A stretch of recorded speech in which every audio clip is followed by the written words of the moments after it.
सो hi friends, हाय मेरे प्रिय सज्जनों। आज हम देखेंगे हमारा प्रीवियस ईयर क्वेश्चंस जो चैप्टर फर्स्ट था उसका पार्ट फर्स्ट हमने ऑलरेडी अपलोड हम कर चुके हैं, उसका पार्ट 2 आज की वीडियो में देखने वाले हैं। तो गाइज ये वीडियो के अंदर हम प्रीवियस ईयर के क्वेश्चन देखते हैं, जैसे कि 2014 से लेकर 15, 16, 17, 18, 19 इवन 20 के क्वेश्चंस भी हम इस वीडियो के अंदर कवर करेंगे कि कौन से क्वेश्चंस लास्ट ईयर पूछे गए हैं और आगे आने वाले ईयर्स के अंदर कौन से क्वेश्चंस पूछे जा सकते हैं, इसका अंदाज़ा आपको लग सके।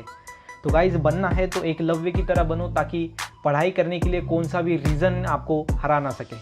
ठीक है, तो गाइज अभी देखेंगे chapter number first, reproduction in lower and higher plants, इसका देख रहे हैं पार्ट नंबर 2। और यहाँ पे हमारा जो यहाँ पे क्वेश्चन चल रहा है ये वीडियो सीरीज़ का, उसके अंदर हम क्या देख रहे हैं, 60 MCQ देखेंगे हम चैप्टर फर्स्ट के। 30 हमने फर्स्ट पार्ट के अंदर लिए हैं, 30 अभी पार्ट सेकंड के अंदर लेंगे। सो अभी तक गाइज आपने हमारा टेलीग्राम ग्रुप ज्वाइन नहीं किया तो प्लीज़ ज्वाइन हो जाइए। यहाँ पे लगभग 6000 स्टूडेंट्स ऑलरेडी ज्वाइन हो चुके हैं। यहाँ पे आपको रेगुलर अपडेट्स मिलेंगे और ये नोट्स के PDF भी आपको वहाँ पे अवेलेबल हो जाएंगे। उसके साथ ही साथ आप मुझे इंस्टाग्राम पे फॉलो कर सकते हो अगर आपको कोई भी डाउट है MST CET से रिलेटेड या फिर बायोलॉजी से रिलेटेड। और ये हमारा यूट्यूब चैनल है, अभी तक आपने चैनल को सब्सक्राइब नहीं किया तो प्लीज़ चैनल को सब्सक्राइब करो and also press this bell icon. ये आइकॉन अगर आप प्रेस करोगे तो आपको नोटिफिकेशन मिलेगा जब भी हम फ्यूचर में लेटेस्ट वीडियो डालेंगे, तब आपको ईजिली समझ में आएगा, सबसे पहले आप देख पाओगे। तो गाइस ये है हमारा चैप्टर फर्स्ट, इसका पार्ट 2 को स्टार्ट करते हैं। देखो सबसे पहला हम पोलिनेशन तक आ चुके थे। पोलिनेशन के पहले जो टॉपिक्स थे उस टॉपिक्स के प्रीवियस ईयर क्वेश्चंस हमने देख लिए थे। अभी हम देखेंगे पोलिनेशन के ऊपर के प्रीवियस ईयर क्वेश्चंस। पोलिनेशन आपको पता है, transfer of pollen grain from anther to stigma. Okay, stigma, और ये कहाँ से, एंथर। एंथर से जो पोलन ग्रेन है वो स्टिग्मा के ऊपर जाते हैं। ठीक है, ये क्या है, पोलन ग्रेन। उस प्रोसेस को हम क्या बोलते हैं, उस प्रोसेस को हम बोलते हैं पोलिनेशन। तो ये तो आपको पता है, ठीक है, हम सबको पता है। अभी क्वेश्चन देखते हैं इसके ऊपर क्या आता है। Environmental biotic factor that helps in pollination is, मतलब कि एनवायरमेंटल बायोटिक फैक्टर, ऐसा एनवायरमेंटल बायोटिक फैक्टर जो हेल्प करे पोलिनेशन के अंदर, वो नीचे वाला कौन सा है, तो बताओ अभी। सो इसका आंसर क्या है, इसका आंसर क्या है, इंसेक्ट। बिकॉज यहाँ पे देखो क्या वर्ड है यहाँ पे, एनवायरमेंटल बायोटिक फैक्टर। एनवायरमेंटल मतलब एनवायरमेंट के अंदर प्रेजेंट हो, एंड बायोटिक मतलब क्या, बायोटिक मतलब होता है लिविंग। तो अभी बताओ क्या एयर लिविंग है, नहीं, नॉन लिविंग है। एयर इज नॉन लिविंग, ये नहीं है। वाइंड और एयर एक ही। उसके बाद water is also known living. लेकिन जो इंसेक्ट है ये कैसा है, बायोटिक है। और यहाँ पे देखो बायोटिक फैक्टर बोला है, मतलब लिविंग फैक्टर। और इंसेक्ट क्या है, लिविंग फैक्टर है। ठीक है, तो कितना ईजी है, लेकिन आपको समझ में आना चाहिए वो। ये MST CET 2015 के अंदर क्वेश्चन आया है, MST CET 2015 के अंदर। नेक्स्ट देखते हैं क्वेश्चन। नेक्स्ट क्वेश्चन है 30, self pollination which involves 2 different flowers of the same plant is called as. Self pollination मतलब क्या, आपको पता है कि खुद के खुद सेल्फ पोलिनेशन होना, मतलब कि उसी प्लांट का एंथर के ऊपर का पोलन ग्रेन उसी प्लांट के फ्लावर के स्टिग्मा के ऊपर जाएगा, उसको हम बोलेंगे सेल्फ पोलिनेशन। मतलब एक ही फ्लावर के ऊपर होने वाला पोलिनेशन मतलब सेल्फ पोलिनेशन। और ये MST CET 2015 के अंदर क्वेश्चन आया था। तो बताओ इसका आंसर क्या है। 2 different flowers of same plant is called as, उसको हम क्या बोलेंगे, उसको हम बोलेंगे ऑटोगैमी। क्या बोलेंगे उसको, ऑटोगैमी बोलेंगे। ऑटोगैमी मतलब क्या होता है, सेल्फ पोलिनेशन। मतलब कि अगर ये हमारा स्टिग्मा है, ये स्टाइल है, ये ओवरी है, ये यहाँ पे ऐसा एंथर है, तो ये एंथर से क्या होगा, पोलन ग्रेन स्टिग्मा के ऊपर जाएगा, लेकिन एक ही प्लांट के ऊपर, इसलिए उस प्रोसेस को हम क्या बोलेंगे, उस प्रोसेस को हम बोलेंगे ऑटोगैमी। ठीक है, ऑटोगैमी, तो ध्यान में रखना है। देन 31, जिटेनोगैमी इन्वॉल्व्स, ये AIPMT 2014 के अंदर क्वेश्चन आया है, जो कि जिटेनोगैमी इन्वॉल्व्स। जिटेनोगैमी के अंदर क्या होता है, ऑटोगैमी आपको समझ में आएगा। जिटेनोगैमी मतलब क्या होता है, तो देखो मैं आपको समझाता हूँ। Fertilization of a flower by pollen grain from another flower of same species. Fertilization of flower by the pollen grain from the same flower. Fertilization of a flower by the pollen from a flower of another plant in same population, and fertilization of flower by the pollen from a flower of another plant belonging to a distant population। तो यहाँ पे आपको ध्यान में रखना है, जो जिटेनोगैमी इसका मतलब सिंपल में है कि fertilization of a flower by pollen grain from another flower of a same plant का ही, लेकिन अनदर फ्लावर। ठीक है, मतलब स्पेसीज यहाँ पे डिफरेंट नहीं है, ये ध्यान में रखना है। मतलब कि सिंपल में हमारा यही प्लांट रहेगा, प्लांट की स्पेसीज जो है वो वही रहेगी सिंपल में, और यहाँ पे ये स्पेसीज एक ही रहेगी, लेकिन जो हमारा फ्लावर है वो जो है वो डिफरेंट रहेंगे। ओके, मतलब ऐसा आप देख सकते हो अभी ये हमारा एंथर है, ठीक है यहाँ पे, और यहाँ पे उसी तरीके से हमारा जो है वो स्टिग्मा स्टाइल ओवरी, और ये हमारा एंथर, ये हमारा नीचे वाला पार्ट, और यहाँ से जाएंगे, लेकिन इस वाले पे नहीं, इसको हम ऑटोगैमी बोलते हैं, तो ये दूसरे वाले फ्लावर के स्टिग्मा के ऊपर जाएगा, इसको हम क्या बोलेंगे, ज्यूटेनोगैमी बोलेंगे। ठीक है, ये समझ के लेना है अच्छी तरीके से। उसके बाद है next, which one of the following is not true about self pollination. ये नीचे का स्टेटमेंट कौन सा ट्रू नहीं है सेल्फ पोलिनेशन को रिलेटेड। सबसे पहला a sure method, yes. Most economic, ये भी सही है। मेंटेन्स जेनेटिक प्यूरिटी, ये भी सही है। फेवर्स इवोल्यूशन, तो अभी देखो इसका आंसर जो है वो है डी, फेवर्स इवोल्यूशन। ये क्वेश्चन MST CT 2018 के अंदर आया था। और अभी देखो ये सेल्फ पोलिनेशन श्योर मेथड है। श्योर मतलब कि 100% हमको पता है कि उसी मतलब पोलन ग्रेन्स जो है उसी एंथर के उसी स्टिग्मा के ऊपर जा रहे हैं, बिकॉज ये क्या है, सेल्फ पोलिनेशन है, सेम फ्लावर के अंदर। करेक्ट। मोस्ट इकोनॉमिक, इकोनॉमिक भी बहुत ज़्यादा है यहाँ पे, मतलब कि वो ज़्यादा से ज़्यादा हमको क्या करेंगी, इकोनॉमिकली वो पैसे देंगी। ठीक है। Then next third, maintain genetic purity, genetic purity भी मेंटेन होगी, मतलब कि दूसरे टाइप के पोलन ग्रेन नहीं आएंगे, बिकॉज ये खुद के खुद उसी फ्लावर के ऊपर हो रहा है, इसलिए दूसरे के यहाँ पे एंटरिंग नहीं होगी, मतलब जेनेटिक प्यूरिटी मेंटेन रहेंगी। उसके बाद है फेवर्स इवोल्यूशन, तो ये जो फेवर इवोल्यूशन है ये नहीं होगा, बिकॉज क्या है, इवोल्यूशन कब होता है, जब डिफरेंट टाइप्स के पोलन ग्रेन आते हैं, उसके बाद वो स्पेसिस थोड़ा चेंज होने लगता है, उसके अंदर थोड़े वेरिएशन आते हैं। अभी ये कैसा, ये सेल्फ है, उसी फ्लावर का पोलन ग्रेन उसी फ्लावर के स्टिग्मा पे, वैसा ही चलता रहेगा, सेल्फ चलता रहेगा, वैसा जैसा प्लांट पहले था वैसा ही रहेगा, यहाँ पे इवोल्यूशन नहीं होगा, इसलिए ये इवोल्यूशन को फेवर नहीं करता, ये ध्यान में रखना है। Then 33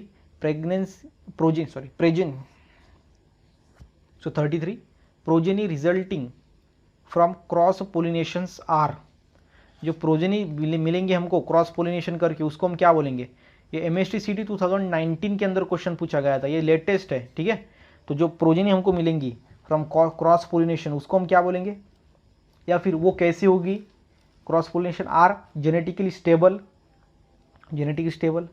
always sterile, then homozygous and less viable, genetically variable. तो इसका आंसर क्या है, डी। क्या है इसका, डी, मतलब वो जेनेटिकली क्या रहेगी, वेरिएबल रहेगी, बिकॉज ये क्रॉस पोलिनेशन क्या है, हमने एक हमारा ऐसा प्लांट था, उसके बाद जो है सेकंड ऐसा प्लांट था डिफरेंट का, ओके, क्रॉस पोलिनेशन हुआ है, ये फ्लावर के जो अंदर है वो इसके स्टिग्मा के ऊपर जाके चले गए हैं, मतलब कि यहाँ पे क्या होगा, जेनेटिकली वेरिएबल होगा। ठीक है, so progeny resulting from cross pollination are genetically variable. उसके बाद नेक्स्ट क्वेश्चन देखते हैं 34, cross pollination does not occurs in, MST CT 2014 के अंदर पूछा गया था, क्रॉस पोलिनेशन किसके अंदर नहीं होता, तो बताओ अभी इसका आंसर। सबसे पहला है ओलोगैमस फ्लावर, जिटानोगैमस फ्लावर, देन एक क्लिस्टोगैमस फ्लावर एंड चास्मोगैमस फ्लावर। सो ये जो चास्मोगैमस फ्लावर होता है, चास्मोगैमस, इसके अंदर जो है वो क्रॉस पोलिनेशन नहीं होता, बिकॉज इसके अंदर ऐसा स्ट्रक्चर ही ऐसा होता है कि जो पोलन ग्रेन्स है वो दूसरे प्लांट्स के स्टिग्मा के ऊपर जा ही नहीं सकती, इसलिए वो सेम जो फ्लावर रहेगा उसी स्टिग्मा के ऊपर जाएंगे, इसलिए यहाँ पे क्या होगा कि क्रॉस पोलिनेशन नहीं हो सकता, मतलब डज नॉट ऑकर्स, यहाँ पे क्रॉस पोलिनेशन नहीं हो सकता। ठीक है, ये ध्यान में रखना है। Then 35, cross pollination through insects agents is called as, अगर क्रॉस पोलिनेशन हो, ओके, और इंसेक्ट से हो, उसको हम क्या बोलेंगे, सो ये WB मतलब वेस्ट, तो यहाँ पे west Bengal joint entrance examination 2014 के अंदर ये क्वेश्चन आया था, तो इसका आंसर क्या है, इंसेक्ट से अगर पोलिनेशन हो उसको हम क्या बोलेंगे, सबसे पहला है एंथ्रोपोफिली, देन मैलिकोफिली, एंटेमोफिली या फिर ऑर्निथोफिली, तो इसका आंसर क्या है, एंटेमोफिली। इंसेक्ट से हो तो उसको हम क्या बोलेंगे, एंटेमोफिली बोलेंगे। देन नेक्स्ट क्वेश्चन है 36, large stout the nocturnal flower producing copious nectar and emitting fermenting fruity odour are the adaptation for, ये जो अडेप्टेशन रहेंगे इसमें सबसे ज़्यादा इंपॉर्टेंट एक अडेप्टेशन है वो है नॉक्चुरनल फ्लावर। ये अगर आपको समझ में आ गया तो मुझे लगता है कि डेफिनेटली आप इसका आंसर कर पाओगे। इसको कौन सा है वो, नॉक्चुरनल फ्लावर। तो अभी आपको वो बता देता हूँ, नॉक्चुरनल मतलब क्या होता है, ऐसा फ्लावर जो नाइट के टाइम में एक्टिव हो। ठीक है, कौन से टाइम में, नाइट के टाइम में, ठीक है। नाइट के टाइम में क्या होता है, वो एक्टिव होता है। तो अभी यहाँ पे देखो, यहाँ पे एक है, आपको ये मालूम होना चाहिए कि इसका आंसर सिंपल में मैं बता देता हूँ, इसका आंसर है कायरोप्टेरोफिली। अभी कायरोप्टेरोफिली मतलब क्या कि ऐसा ये पोलिनेशन का जो एजेंट है जो कि होता है बैट्स। पोलिनेशन अगर बैट्स से हो तो क्या होता है, उसको हम कायरोप्टेरोफिली बोलते हैं। और बैट्स हमको आपको पता है वो एक्टिव कब रहते हैं, एक्टिव वो नाइट के अंदर रहते हैं, नाइट में ही वो बाहर निकलते हैं। अगर ये नाइट में बाहर निकल रहे हैं तो नाइट के टाइम में जो फ्लावर है वो एक्टिव होना चाहिए। इसलिए नॉक्चर्नल फ्लावर के अंदर क्या होता है, कायरोप्टेरोफिली होता है, बिकॉज बैट्स से पोलिनेशन होता है और बैट्स भी नाइट में एक्टिव होती है, ठीक है। तो इस तरीके से आप यहाँ पे इजीली ध्यान में रख सकते हो। तो आपको थोड़ा टैलेंटेड या फिर बोल सकता हूँ कि आपका थोड़ा दिमाग आपको यूज़ करना पड़ेगा, तभी आपको क्वेश्चन सॉल्व होंगे। एमएसटी सीडी 2015 के अंदर क्वेश्चन आया गया था। Then 37, pollination in water, then hyacinth and water lily is brought about by the agency of, okay.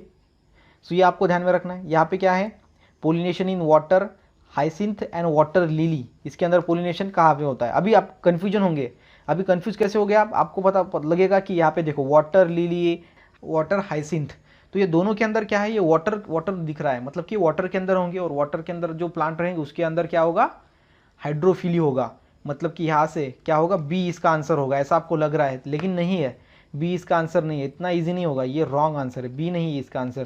तो इसका आंसर क्या है, तो इसका आंसर है बर्ड्स। क्या है, बर्ड्स, मतलब बर्ड से होता है ये। फिर भी अगर हाइसिंथ एंड जो लिली है ये वाटर के अंदर रहेगा, लेकिन फिर भी इसके अंदर वाटर से पोलिनेशन नहीं होता, इसके अंदर बर्ड से पोलिनेशन होता है, ठीक है।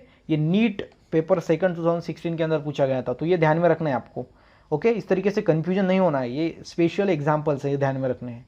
Then what types of pollination takes place in Vallisneria, Vallisneria के अंदर कौन सा यहाँ पे पोलिनेशन होता है, तो ये बताओ। ये नीट उड़ीसा 2019 के अंदर पूछा है। अभी देखो वेलिस्नेरिया के अंदर का जो पोलिनेशन होता है वो बहुत ज़्यादा इंपॉर्टेंट है, आईएमपी समझ लो, उसके ऊपर क्वेश्चन आ सकता है, बहुत बार पूछा गया है। सबसे पहला है male flower are carried by water current to female flower at a surface of water.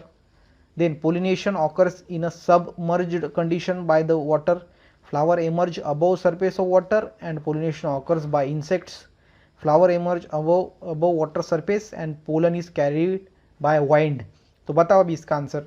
तो यहाँ पे इसका जो आंसर रहेगा वो रहेगा ए, जो कि है male flower are carried by the water current to the female flower at a surface of water, ठीक है। तो ये आपको समझ के लेना है, इसका आंसर क्या है, इसका आंसर है ए।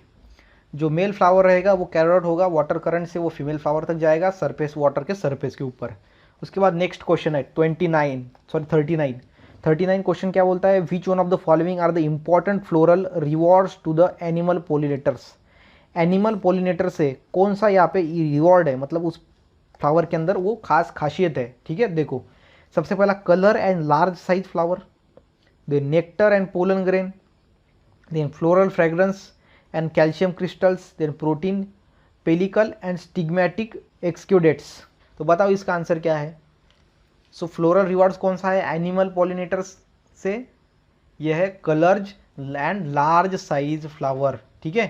सो इसका आंसर क्या है, colour and large size flower. So इसका आंसर क्या है, इसका आंसर है बी, जो कि कौन सा है, नेक्टर एंड पोलन ग्रेन्स। इसके अंदर ऊपर क्या रहेगा, नेक्टर रहेगा एंड पोलन ग्रेन। नेक्टर मतलब क्या होता है, जिसके ऊपर क्या होता है, मध हम बोल सकते हैं इसको, शुगरी सब्सटेंस होता है लिक्विड, जिसको हम नेक्टर बोलते हैं, जो फ्लावर के अंदर होता है। तो ये क्या है, ये इंपॉर्टेंट रिवॉर्ड है, important floral rewards, okay. Then next में 40 नंबर का question, identify the correct sequence of matches with the type of pollinations and its characteristics. अभी देखो सबसे पहला ऑर्निथोफिली, ऑर्निथोफिली किसके अंदर होता है, बर्ड्स के अंदर होता है।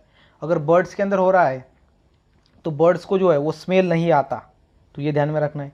तो अगर यहाँ पे क्या नहीं आता, स्मेल नहीं आता, तो इसका आंसर क्या होगा, ये चारों में से नॉक्चर्नल फ्लावर नहीं। नॉक्चर्नल फ्लावर क्यों नहीं है, बिकॉज कायरोप्टेरोफिली मतलब कि जो बैट्स से होता है, और बैट्स नाइट में एक्टिव होती है, इसलिए वहाँ पे नॉक्चर्नल फ्लावर चाहिए। मतलब सी का जो है वो फर्स्ट है, सी का फर्स्ट हो गया हमारा, सी का क्लियर। उसके बाद एंटेमोफिली मतलब पोलिनेशन थ्रू इंसेक्ट्स, और इंसेक्ट्स से अगर पोलिनेशन होना चाहिए तो वो जो है वो कैसा रहेगा, हमारा पोलन ग्रेन जो है वो रहेगा प्लेजेंट फ्रेग्रेंस एंड नेक्टर रहेगा उसके अंदर, तभी इंसेक्ट्स वहाँ पे क्या होंगे, जो है वो अट्रैक्ट होंगे, मतलब ये हमारा जो बी, सो जो बी रहेगा हमारा वो रहेगा 4। देन ए जो है ए का क्या रहेगा, ऑर्निथोफिली। उसके पहले हम डी देखते हैं, और हमारा है एनिमोफिली, मतलब वाइंड से।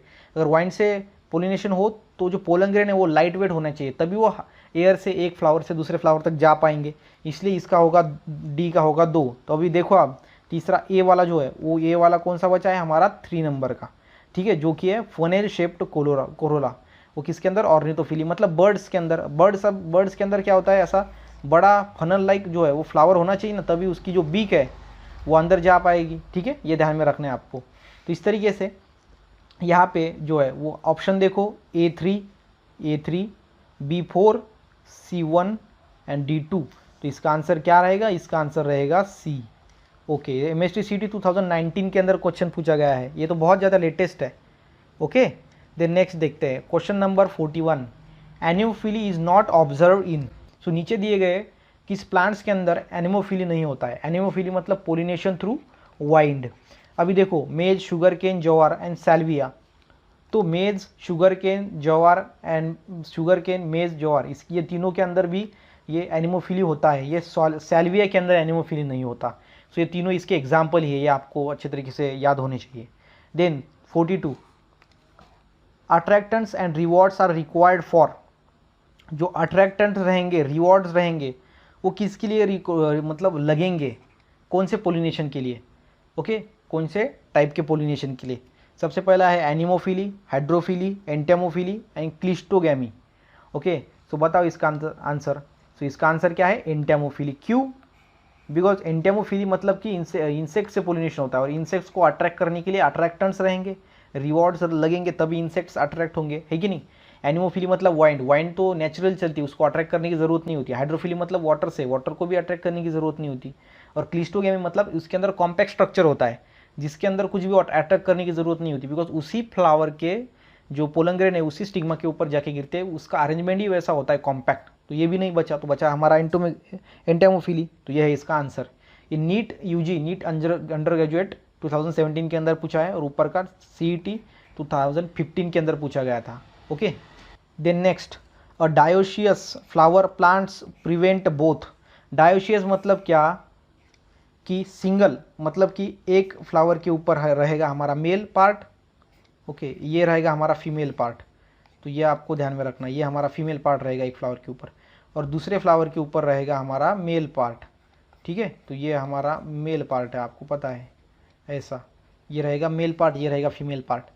तो ये जो डायोशियस है, मतलब कि जिसके अंदर सेपरेटली प्रेजेंट होंगे मेल एंड फीमेल, उसको हम डायोशियस फ्लावर।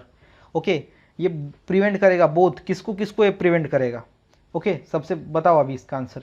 इसका आंसर है, तो इसका आंसर क्या है, इसका आंसर है बी, ऑटोगैमी एंड जिटेनोगैमी। अभी देखो ऑटोगैमी क्यों नहीं होगा, बिकॉज ये एक फ्लावर के ऊपर मेल एंड फीमेल नहीं है, इसलिए एक ही फ्लावर के ऊपर वो हो ही नहीं सकता, बिकॉज दूसरे फ्लावर से एंथर को आना पड़ेगा, एंथर से पोलन ग्रेन को, और यहाँ पे स्टिग्मा पे जाना पड़ेगा, तभी होगा। मतलब यहाँ पे ऑटोगैमी नहीं हो सकता, एंड जिटेनोगैमी मतलब क्रॉस पोलिनेशन भी नहीं हो सकता। तो ये आपको ध्यान में रखना है अच्छी तरीके से। उसके बाद नेक्स्ट है 44 नंबर का question, what is the outbreeding device where the stamens and carpels mature at a different times called। MSc CT 2016 के अंदर पूछा गया था। उसको हम क्या बोलेंगे, डिफरेंट टाइम्स लगता है मैच्योर होने के लिए, उसको हम क्या बोलेंगे, उसको हम बोलेंगे डाइकोगैमी, ठीक है, ये ध्यान में रखना है। उसके बाद नेक्स्ट में, which one of the following may requires pollinator but is genetically similar to the autogamy. यहाँ पे पोलिनेटर लगते हैं लेकिन वो ऑटोगैमी के सिमिलर होता है, ठीक है। तो बताओ इसका आंसर क्या है। सो इसका आंसर क्या है, इसका आंसर है ए, मतलब कि जिटेनोगैमी, बिकॉज ये जिटेनोगैमी जो होता है वो सिमिलर होता है ऑटोगैमी तक, मतलब कि सेम है प्लांट के अंदर होता है वो। सबसे पहले तो ऑटोगैमी के अंदर फ्लावर सेम होता है, और जिटेनोगैमी के अंदर प्लांट सेम होता है, इसलिए वो सिमिलर होते हैं। ओके, सो ये ध्यान में रखना है, इसलिए इसका आंसर है जिटेनोगैमी। सो इसलिए यहाँ पर भी ऑटोगैमी एंड जिटेनोगैमी दिया गया है, बिकॉज ये दोनों प्रिवेंट करते हैं किसको, डायोशियस फ्लावर के अंदर प्रिवेंट होते हैं ये दोनों भी, ऑटोगैमी एंड जिटेनोगैमी, बिकॉज वो सेम फ्लावर के ऊपर ही होता है, एज अ सेम प्लांट के ऊपर। अब ये ऐसा नहीं है, तो ये डिफरेंट जो है वो हो जाएगा, ठीक है, इसलिए ध्यान में रखना है। उसके बाद next 46, in which one of the following both autogamy and geitonogamy are prevented. तो मतलब ऑटोगैमी भी नहीं होता है, जिटेनोगैमी भी नहीं होता है। इसका आंसर क्या है बताओ। अब इसका एग्जाम्पल है पपाया, बिकॉज पपाया के अंदर क्या होता है, सो आपको पता है पपाया जो प्लांट होता है वो अगर ऊपर से ऊपर हमने पूरा का पूरा जो इसका यहाँ पे फसल ले लिया तो उसके बाद उसको काटना पड़ता है और नीचे से बाद में न्यू बर्ड आते हैं, इसलिए यहाँ पे ना तो ऑटोगमी होता है ना तो जिटानोगैमी होता है। ये नीट उड़ीसा 2019 के अंदर पूछा गया था। Then question number 17, the morphological nature of the edible part of the coconut is. Okay, so ऊपर का जो इडिबल पार्ट होता है उसको हम क्या बोलते हैं? नीट यूजी 2017 के अंदर पूछा गया सवाल है, तो बताओ इसका आंसर। इसका आंसर क्या है? सी, एंडोडर्म। सो इसका आंसर क्या है हमारा? एंडोस्पर्म है। ठीक है, तो ये NEET UG, NEET under graduated 2017 के अंदर पूछा गया था। Then 48, which of the following is not a disadvantage of self pollination. नीचे में का कौन सा डिसएडवांटेज नहीं है? ओके, सेल्फ पोलिनेशन का, तो अभी ध्यान में रखना। जो नहीं है मतलब डिसएडवांटेज नहीं है, मतलब कि सभी कौन से रहेंगे? एडवांटेज रहेंगे। विच of the following is not a disadvantage of self pollination. तो यहाँ पे अंदर में 3 आपको डिसएडवांटेज दिए गए होंगे, डिसएडवांटेज। ओके, 3 दिए गए होंगे और एक आपको एडवांटेज ढूंढना है, मतलब वो जो है वो एडवांटेज है, मतलब वो डिसएडवांटेज नहीं है। इस तरीके से घुमा फिरा के आपको क्वेश्चन डालते हैं। तो देखो 3 डिसएडवांटेजेस होंगे और एक डिसएडवांटेज नहीं होगा, वो एडवांटेज होगा, वो आपको ढूंढना है। सो सबसे पहला है सेल्फ पोलिनेशन में no scope for developing improve varieties. जी हाँ, ये यहाँ पे क्या है? सिंपल में करेक्ट है, मतलब कि ये करेक्ट है, लेकिन ये डिसएडवांटेज है एक। Okay, then progeny become weaker, ये भी एक डिसएडवांटेज है। Genetic stability can be maintain and less adaptability to the climatic variation, ये भी करेक्ट है। तो यहाँ पे जो है वो तीनों ये डिसएडवांटेज है, ये भी डिसएडवांटेज है इसका, ये भी डिसएडवांटेज है, ये भी डिसएडवांटेज है। लेकिन जो बीच में है सी नंबर का वो एक एडवांटेज है, वो है genetic stability can be maintain. Genetic जो स्टेबिलिटी होती है वो मेंटेन होती है, मतलब कि जो जेनेटिक मटेरियल होता है वो मेंटेन रहता है, बिकॉज वहाँ पे सेल्फ पोलिनेशन होता है, इसलिए ध्यान में रखना। तो ये सी जो है वो यहाँ पे एडवांटेज, बाकी के तीनों भी डिसएडवांटेज है। आपको क्या ढूंढना था? नॉट डिसएडवांटेज, मतलब कि एडवांटेज। सो आपको ये सीधा सीधा ऐसे भी पूछ सकते थे, विच of the following is advantage of self pollination, लेकिन ऐसा नहीं पूछा, उन्होंने पूछा not disadvantage of self pollination. तो ये ध्यान में रखना है। ये समझ में आ गया घुमा फिरा के वाला क्वेश्चन? तो मुझे नहीं लगता कि आपको कोई भी 90 अबव परसेंटाइल लाने से रोक सकता है। Then 49, double fertilization in angiosperm was firstly discovered by S J. Nawaschin in. किसके अंदर इन्होंने डिस्कवर्ड किया था? CET 2018 के अंदर क्वेश्चन पूछा गया है, तो इसका सीधा सीधा आंसर है लीलियम प्लांट के अंदर। ओके, लीलियम एंड फ्रिक्शलारिया, तो ये ध्यान में रखना है, ये इसका आंसर क्या है? लीलियम है। Then question number 50, double fertilization is exhibited by. So कौन शो करता है डबल फर्टिलाइजेशन? नीट यूजी 2017 के अंदर क्वेश्चन पूछा गया है। सो ये जो डबल फर्टिलाइजेशन है वो एंजियोस्पर्म्स के अंदर होता है, और एंजियोस्पर्म ऐसे प्लांट है जिसके अंदर जो सीड है वो फ्रूट के अंदर होती है, मतलब वो एनक्लोज्ड होती है। ठीक है, तो ये ध्यान में रखना है। Then next, double fertilization is, तो नीचे स्टेटमेंट दिए गए वो बताओ। Fusion of one male gamete with the egg and then second, fusion of one male gamete with the 2 polar nuclei, fusion of one male gamete of pollen tube with the 2 different eggs, and syngeny and triple fusion। तो इसका answer है सीधा सीधा syngeny and triple fusion, because first में क्या है? Fusion of 2 mail gamete with one egg, 2 mail gamete एक को तो नहीं फ्यूज होते, मतलब ये रॉन्ग स्टेटमेंट है। उसके बाद fusion of one male gamete with the 2 polar nuclei, एक मेल गैमेट 2 पोलर न्यूक्लियस से नहीं, एक मेल गैमेट एक पोलर न्यूक्लियस से फ्यूज होता है, तो ये कैंसिल है। Then fusion of 2 male gametes of a pollen tube with 2 different eggs. So ये सी वाले में 2 एग्स होती ही नहीं है। ठीक है, तो ये ध्यान में रखना है। अभी सिंजेमी मतलब क्या होता है? First fertilisation. सो आपको पता है सिंगेमी मतलब होता है first fertilization, and triple fusion मतलब होता है सेकंड फर्टिलाइजेशन, जिसके अंदर वन मेल गैमेट फ्यूज होता है किसके साथ? पोलर न्यूक्लियर के साथ। इसको हम क्या बोलते हैं? Secondary nucleus. और एक मेल गैमेट फ्यूज होता है हमारा एक के साथ। ठीक है, तो ये होता है। सो जो एक के साथ फ्यूज होता है उसको हम क्या बोलते हैं? सिंगेमी, एंड जो one male gamete secondary nucleus के साथ फ्यूज होता है उसको हम ट्रिपल फ्यूजन बोलते हैं। तो ये दोनों राइट है। सो देन नेक्स्ट क्वेश्चन देखो 52, which one of the following statement is correct. तो बताओ। सबसे पहला है hard outer layer of pollen is intine. So यहाँ पे क्या है? करेक्ट स्टेटमेंट पूछा है, मतलब 3 इसके अंदर इनकरेक्ट होंगे, एक करेक्ट होगा। तो अभी हम देखते हैं कौन से इनकरेक्ट है। सब फर्स्ट वाला तो इनकरेक्ट है। Then second, sporogenous tissue is haploid. उसके बाद थर्ड देखते हैं, endothecium produce the microspore and tapetum nourishes the developing pollens. तो जो सेकंड वाला है ये भी रॉन्ग है, बिकॉज स्पोरोजेनस टिश्यू जो है वो हेप्लॉइड नहीं होते, ठीक है। देन थर्ड वाला endothecium produce the microspore, endothecium नहीं प्रोड्यूस करता माइक्रोस्पोर, ठीक है। एंडोथेशियम तो लेयर होती है सिंपल में एंथर की, ये ध्यान में रखना है। और जो लास्ट वाला है यही करेक्ट है, जो कि tapetum nourishes the developing pollen, because हमको पता है जो टैपेटम होती है वो इनरमोस्ट होती है और वो न्यूट्रिटिव लेयर होती है, बिकॉज जो नरिशमेंट प्रोवाइड करती है पोलन्स को, मतलब पोलन ग्रेन को। Then 53 banana is an example of, ये WB west Bengal joint entrance examination के अंदर पूछा गया है। तो बताओ इसका आंसर क्या है। Banana is example of apomixis, parthenocarpy, parthenogenesis, polyembryony. तो ये इसका एग्जाम्पल किसका है, एग्जाम्पल ये है पार्थिनोकार्पी का एग्जाम्पल, बिकॉज इसके अंदर सीड नहीं होता, ये सीडलेस होता है। एपोमिक्सिस मतलब विदाउट फर्टिलाइजेशन, पार्थिनोजेनेसिस मतलब एक directly converted into new young one, and polyembryony मतलब मेनी एम्ब्रियो। आपको पता है, मैंने आपको पढ़ा है बेसिक वीडियो के अंदर।